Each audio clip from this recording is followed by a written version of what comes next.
Hello everyone and welcome back to another video of CUET with Skylight for Economics where we are practicing with important MCQ questions and आज हम बात करेंगे अगले 10 important questions की और ये 10 questions आपको आपके बोर्ड एग्जाम्स एंड आपके CUET के एग्जाम में आपकी बहुत हेल्प करेंगे। चलिए स्टार्ट करते हैं with the first question and the question is real GDP is considered as an index of. Real GDP means the GDP which is measured on the constant prices of the goods and services. Clear? जब GDP को आप constant prices पे measure करते हो that is called real GDP. Okay, fine. अब हम बात करते हैं कि क्या ये किसका इंडेक्स है। देखिए जितना ज्यादा जीडीपी होगा यानी कि जितना ज्यादा रियल जीडीपी होगा यानी कि there is larger the production of goods and services and जितना ज्यादा प्रोडक्शन होगा उतना ज्यादा per person availability of goods and services बढ़ेगा।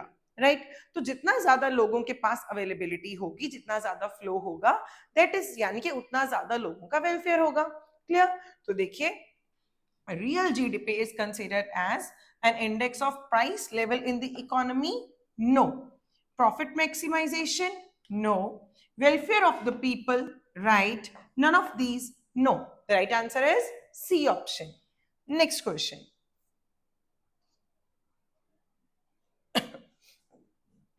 Increase in real GDP, the real gross domestic product, implies dash in the economy.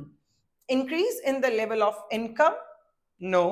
ठीक है क्योंकि level of income की बात नहीं करेंगे यहाँ पे तो हम बात कर रहे हैं गुड्स एंड सर्विसेज क्योंकि हम इनको कांस्टेंट प्राइसेस पे मेजर कर रहे हैं यानी कि हम यहाँ पे आउटपुट को मेजर कर पाते हैं रियल जीडीपी में। इनकम का there is no link, no direct relation. Okay now increase in the flow of goods and services, yes जैसे कि मैंने अभी आपको फर्स्ट क्वेश्चन में बताया कि जितना ज्यादा जीडीपी होगा रियल जीडीपी बढ़ेगा उतना ज्यादा यानी कि आपकी कंट्री के अंदर आपकी इकोनॉमी के अंदर आउटपुट बढ़ा है, आउटपुट बढ़ेगा तो flow of goods and services भी इंक्रीज होगा। क्लियर? ठीक है तो this is the right answer. पर एक बार बाकी के दो ऑप्शंस भी देखते हैं कि ये क्यों राइट नहीं है। तो देखिए increase in the general price level, no क्योंकि प्राइस लेवल तो ये कांस्टेंट है तो increase in general price level को ये मेजर नहीं करता। Decrease in the aggregate demand, no क्योंकि जब जीडीपी इंक्रीज होगा तो एग्रीगेट डिमांड कम थोड़ी होगी, वो तो बढ़नी चाहिए। क्लियर? आगे third question, with a rise in real national income यानी कि real GDP, welfare of the people also rises। ये तीनों क्वेश्चंस एक ही तरीके के हैं। क्लियर? तो फॉल्स तो बिल्कुल भी नहीं। देखिए ना जब नेशनल इनकम बढ़ेगा यानी गुड्स एंड सर्विसेज का फ्लो बढ़ेगा तो आपका वेलफेयर थोड़ी फॉल करेगा। Clear? Remains unchanged, no none of these is बिल्कुल भी नहीं क्योंकि राइजेस हमारे पास है। ओके नेक्स्ट क्वेश्चन, तो देखिए डैश रेफर्स टू बेनिफिट्स और हार्म्स। बेनिफिट्स और हार्म्स यानी कि ये कुछ इफेक्ट्स की बात कर रहे हैं। राइट ये कुछ इफेक्ट्स की बात कर रहे हैं of an activity caused by a firm or an individual for which they are not paid for। ठीक है अब देखिए हम किसी एक्टिविटी के लिए पे नहीं करते पर अगर कोई एक्टिविटी कोई फर्म या कोई इंडिविजुअल को कोई भी हार्म या कोई भी बेनिफिट देती है तो उसे हम बोलते हैं उस बेनिफिट या हार्म को हम बोलते हैं हमारी एक्सटर्नलिटीज। ठीक है ये पॉजिटिव एक्सटर्नलिटीज होती हैं जब ये बेनिफिट्स देती हैं, ये नेगेटिव एक्सटर्नलिटीज देती हैं जब ये हार्म्स देते हैं। क्लियर? तो X is not at all, internalities ऐसा कुछ है ही नहीं, both and A and B बिल्कुल भी नहीं बेटा, इट इज एक्सटर्नलिटीज। क्लियर? आगे our next question is NDP at FC will be equal to, तो NDP at FC को किसके इक्वल किया जाए? NDP at MP minus indirect taxes? No क्यों? क्योंकि यहाँ पे नेट इनडायरेक्ट टैक्सेस को ट्रीट ही नहीं किया गया, यहाँ पे सिर्फ इनडायरेक्ट टैक्सेस को ट्रीट किया गया है। क्लियर? आगे NDP at MP plus subsidies एक बार देखते हैं। एनडीपी एट एफसी अगर मुझे निकालना है तो NDP at MP plus NIT होना चाहिए, सॉरी माइनस एनआईटी होना चाहिए क्योंकि मार्केट प्राइस है, मार्केट प्राइस में नेट इनडायरेक्ट टैक्सेस इंक्लूसिव होते हैं, हमें चाहिए फैक्टर कॉस्ट तो हम इसको माइनस करेंगे। ओके तो NDP at MP minus indirect taxes minus subsidies. अगर मैं इसको खोल दूं तो NDP at MP minus indirect taxes plus subsidies. Okay, तो अगर हम इनडायरेक्ट टैक्सेस को जीरो मान लें तो प्लस सब्सिडीज करके ये आंसर आ सकता है। क्लियर? पर हम एक बार जरूर अपने बाकी के ऑप्शंस भी देखेंगे। Okay, NDP at MP plus NIT नहीं हो सकता। क्यों नहीं हो सकता? क्योंकि एमपी में तो ऑलरेडी एनआईटी होता है। Clear? Okay, NDP at MP plus depreciation, इससे तो नेट ग्रॉस बन जाएगा, ये जीडीपी एट एमपी बन जाएगा। तो the right answer is B option. Clear? Okay, next question. National income equals to domestic income. देखिए, नेशनल इनकम का मतलब क्या होता है? NNP at FC. Okay, domestic income का मतलब क्या होता है? NDP at FC. ओके, ये नेशनल डोमेस्टिक कब बनता है? जब हम इसके अंदर से एनएफआईए माइनस कर देंगे, net factor income from abroad. अब net factor income from abroad अगर जीरो हो जाए तो फिर ये जितना है उतना ही ये होगा।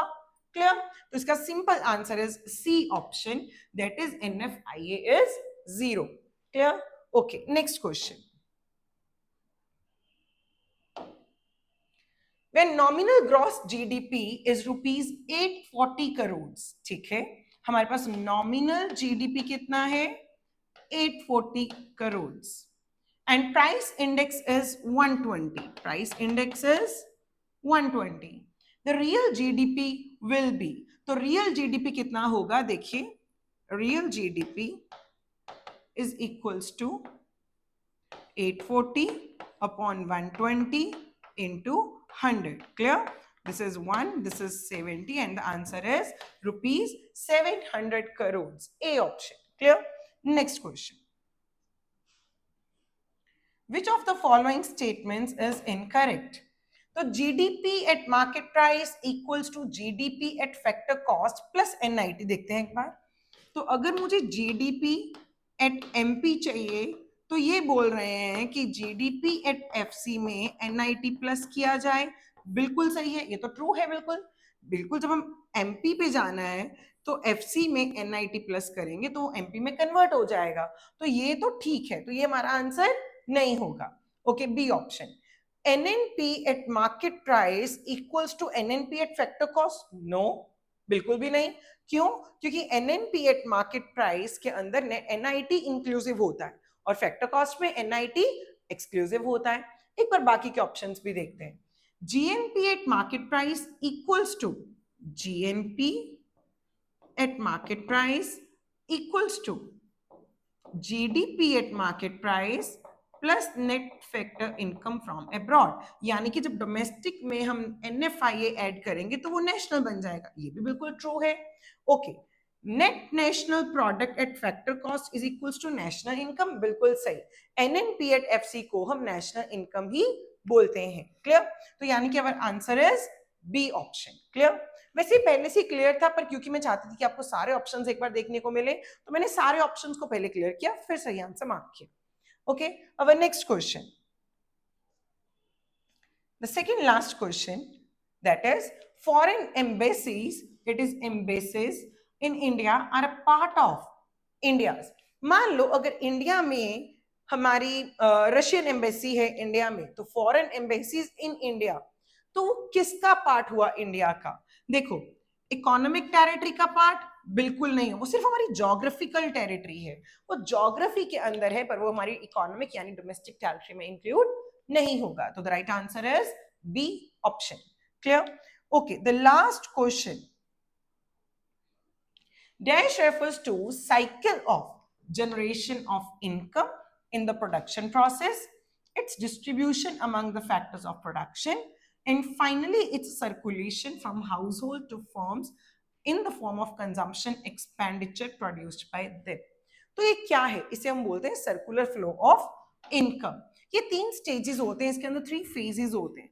पहला फेज इज प्रोडक्शन फेज, जहां गुड्स एंड सर्विसेज को प्रोड्यूस किया जाता है। फिर जो भी इससे इनकम्स अराइज होती हैं वहां से होता है इनकम जनरेशन फेज, क्योंकि यहाँ पे अब लोग फैक्टर सर्विसेज देंगे जिनसे प्रोडक्शन हो रही है, तो उनको बदले में मिलती है फैक्टर इनकम्स, और जब इनकम्स होती हैं तो यहां से होता है एक्सपेंडिचर यानी कि डिस्पोजिशन फेज। तो ये 3 फेजेस जो है, ये जो साइकिल है, never ending cycle of these 3 phases, it is known as circular flow of income। तो ये थे आपके इंपॉर्टेंट 10 क्वेश्चंस जो आपको बोर्ड्स एंड सीयूईटी में हेल्प करेंगे। क्लियर?